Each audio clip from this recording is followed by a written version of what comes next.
What's your name, boy? Don't be afraid. I'm a friend of your father's.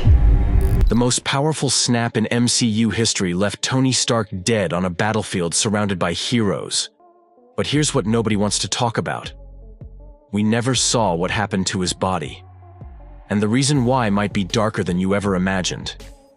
When Avengers Endgame ended, millions of fans around the world watched Tony Stark take his final breath. We saw the funeral by the lake. We saw Pepper set that original arc reactor afloat on the water with those haunting words engraved on it. Proof that Tony Stark has a heart. We saw every hero in the MCU gathered in their finest black suits, paying tribute to the man who started it all. But here's what we didn't see. A casket, a burial, or Tony Stark's actual body. And that omission wasn't just a creative choice, it was deliberate.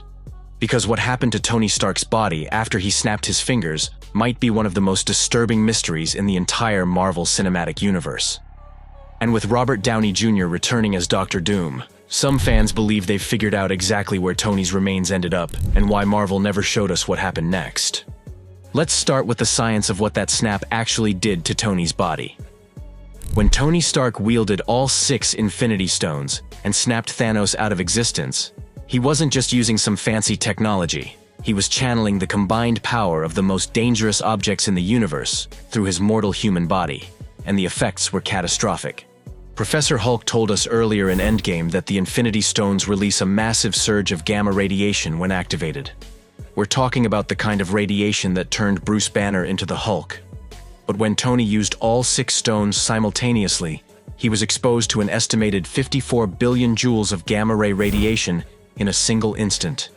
To put that in perspective, that's enough energy to power a small city for days, all concentrated into Tony's body in less than a second. The Hulk survived his snap because his body was literally built to absorb gamma radiation. That's his whole origin story. But Tony? Tony was just a regular human in a suit. And even though his Mark 85 armor was the most advanced piece of technology ever created, it couldn't protect him from what happened next. Here's what the arc reactor actually did. It absorbed some of that energy. Marvel confirmed that Tony's arc reactor acted like a lightning rod, pulling in as much of the Infinity Stone power as it possibly could to keep Tony alive just a little bit longer. That's why Tony didn't die instantly like you'd expect. The arc reactor bought him maybe 60 seconds, just long enough to look at Pepper and hear her say, "We're going to be okay."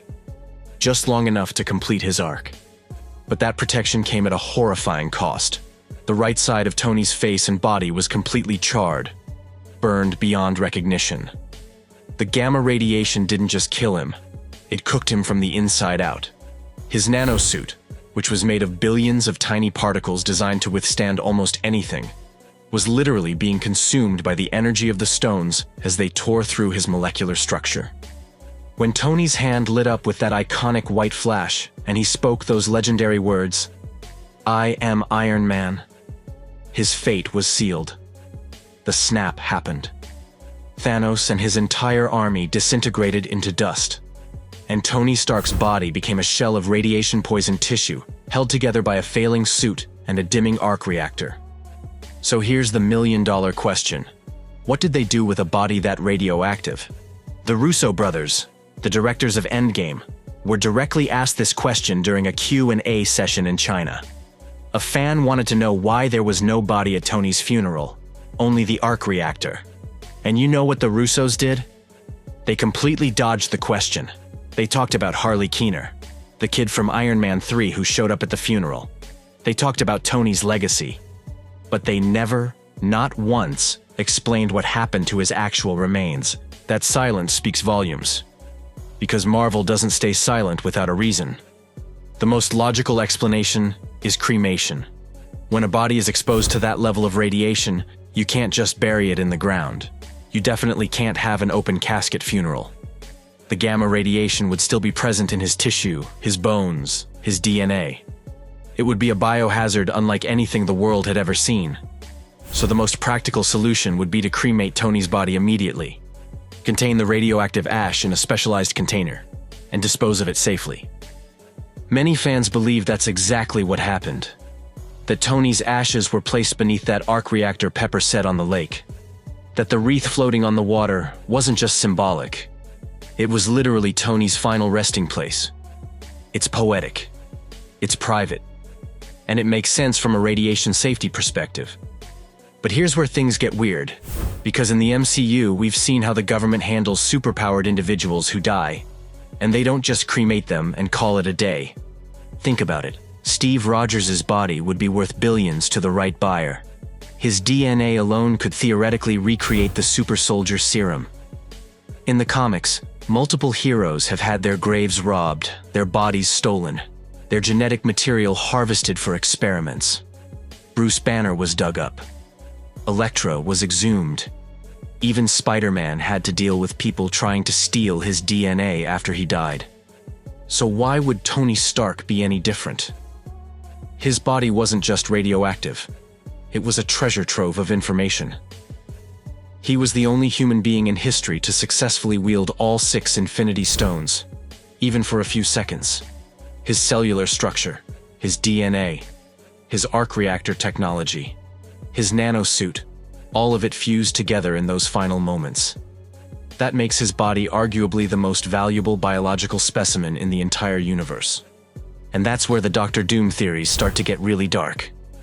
In July 2024, Marvel Studios shocked the world by announcing that Robert Downey Jr. was returning to the MCU.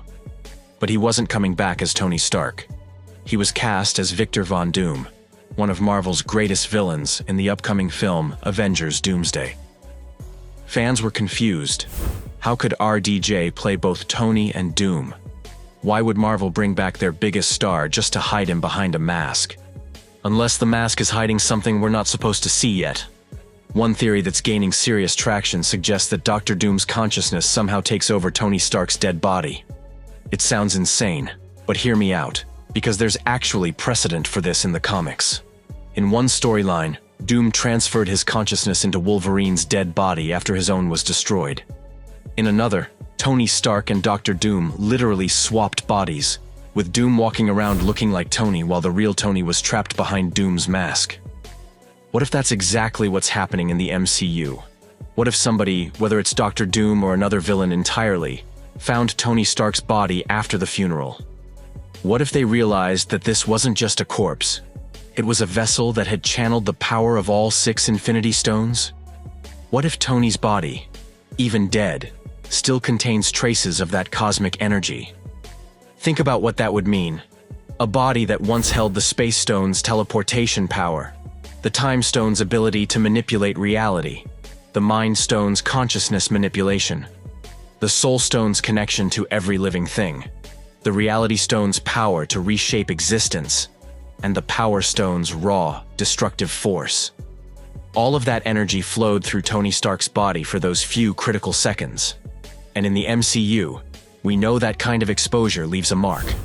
When Thanos used the Infinity Gauntlet in Infinity War, the energy permanently damaged his arm. It was charred, blackened, fused to the gauntlet itself. When Hulk used the stones in Endgame, his arm was crippled, possibly forever. But here's the thing. Both of them survived. Their bodies adapted to that energy, even if it left them permanently scarred. What if Tony's body did the same thing? What if, on a cellular level, his corpse became a conduit for Infinity Stone energy? Not enough to bring him back to life, but enough to make his remains incredibly powerful in the wrong hands. That would explain why Marvel has been so secretive about what happened to his body. That would explain why the Russo brothers dodged that question. That would explain why we saw a funeral with no coffin, no burial, no closure. Because maybe, just maybe, Tony Stark's body was never laid to rest. Maybe it was taken, secured, hidden away in some classified facility where the government, or S.H.I.E.L.D., or SWORD, or someone else entirely could study it. Or worse, maybe it was stolen. There's another theory floating around that suggests Nick Fury staged Tony's death entirely.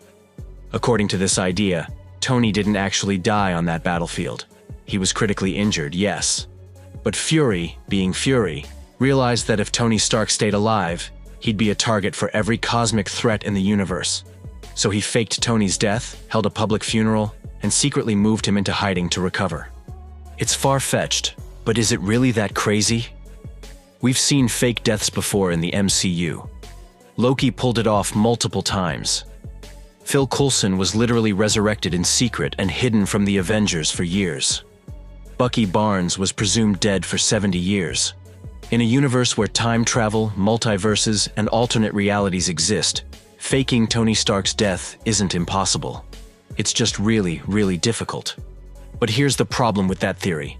We saw Tony die. We watched the light fade from his arc reactor. We watched Peter Parker sob over his mentor's body.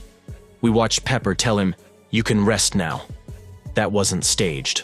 That was real. Tony Stark died that day. The question isn't whether he died. The question is, what happened to him after? Marvel actually filmed a deleted scene that might give us a clue. In the original cut of Endgame, after Tony snapped his fingers, he was supposed to enter the Soul World, just like Thanos did when he used the gauntlet. In that scene, Tony would meet an older version of his daughter Morgan, played by Catherine Langford.